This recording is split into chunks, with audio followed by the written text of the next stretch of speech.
Hi, I'm Dr. Mercedes Okosi, a licensed clinical psychologist in New York City. And I recently put out a video about what it's like seeing your therapist outside of the therapy context and what those boundaries are like. I also want to talk about some boundaries inside of therapy, particularly therapist self-disclosure, and the importance of both for therapists and patients thinking about types of self-disclosure and reasons to or not to self-disclose certain things. So in general, self-disclosure is because a therapy relationship is different than any other relationship in the sense that it's not as reciprocal in terms of the content that is shared. With your friends or family, you disclose things about yourself that are personal and vulnerable to them, and they share equally or more with you about themselves and their experiences. With a therapist, you're sharing certain information with them, and they are in a particular help providing role, using their expertise to help you process that information. And you don't have to know much about them personally outside of their expertise or their profession for that to happen. So self-disclosure is when additional information is disclosed by the therapist. There are, I guess I'll divide it into two types. One is informational self-disclosure. So that's when a therapist just shares facts or information about themselves. So for example, you're talking about how you have a dog, and the therapist decides to say, oh, I have a dog too. There are varying degrees to which informational self-disclosure can be pretty neutral versus a little bit more meaningful. At the same time, a lot of things that may seem neutral can be more meaningful depending on the person and the assumptions they make or projections they make onto the therapist now knowing that information. For example, something as simple as, I have a dog too, to a certain patient could bring up a lot of different associations about what they now think their therapist's personality is like, given what they think about people who have dogs, or like generalize some of those other things to other parts of their experience with their therapist or their therapist's personality. Some things that may be a little bit less neutral on the surface and can mean a lot more in terms of information are things about the therapist's personal autobiographical information. So for example, I've heard people complain about in their experiences in therapy that it feels weird for their therapist to also talk about their own mental health or their own growing up or their own cultural experiences, with the assumption that sharing that is automatically going to make the patient feel closer to them. So those can be tricky, and I've always been taught and tell the people that I supervise to think about, when you're disclosing information, how much of it is for the patient you're working with versus for you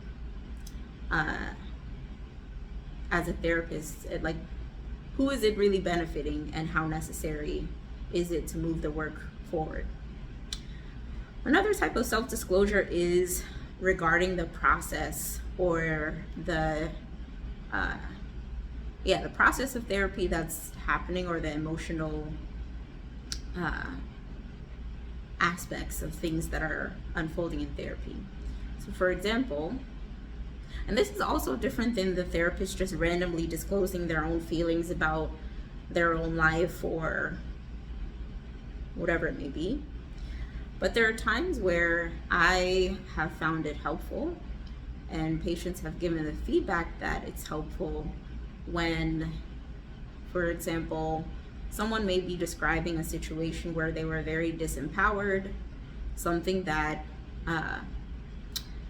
brought up really strong feelings that are hard for them to feel and acknowledge, but I will actually authentically feel really sad or angry for them and say,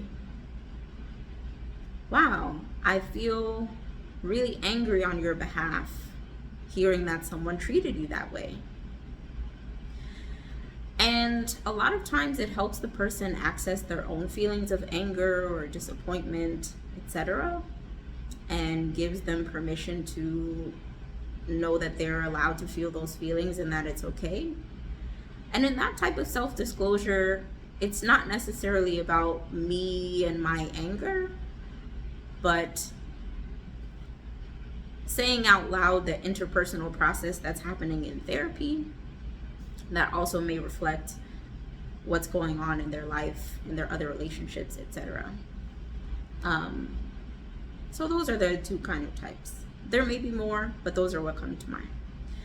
So why or why not to self-disclose? I've already given a couple of examples of when it's helpful, but in general, I would limit self-disclosure for a couple of reasons. One, therapy is your time as the person seeking therapy. If the therapist is disclosing too much, one, it literally takes up time. It doesn't need to become about them. You should feel like your therapy is centered on you and your process, and the therapist is someone there helping to witness and guide and facilitate things. So I've heard of situations where that line is crossed and it feels like it becomes about the therapist taking up the time. And then another reason, kind of like I described in the beginning, just about how therapy relationships are different, is that if self-disclosure becomes too excessive and the parameters of the relationship of therapist and patient become too blurry, then it can start to feel like things are unclear or crossing that boundary into like friendship. And the reason why a therapy relationship has to be different from friendships is that when you are friends with someone, they have an additional invested interest in how they're relating to you in a way where they might not challenge you as much or point out blind spots or say things to you that could be potentially, like I said, challenging or difficult to hear from a particular position because there's the fear of or the risk of harming the friendship. Whereas in therapy, if a challenge comes up, if what we call a rupture comes up, the opportunity to repair that rupture is actually a beneficial part of the process in processing that dynamic. So it can start to feel weird if you're feeling like you're friends with your therapist. On the other hand, the idea of being a blank slate per se is not necessarily achievable in the sense that just by being a person as a therapist, people will know and assume certain things about you based on what you wear, your hairstyle, based on your race and gender. People will already be projecting ideas onto you about what they believe about you and what experiences you might share. So it can be helpful to not cloud that already not blank slate with additional self-disclosure and information that gets in the way. So those are just a few thoughts. Leave any comments below about if you've had experiences as a therapist or as someone seeking therapy, what it was like when self-disclosure of the therapist happened, if it was helpful or not, and any other thoughts on that. Again, feel free to leave any comments or questions, and please subscribe for more videos like this. Take care.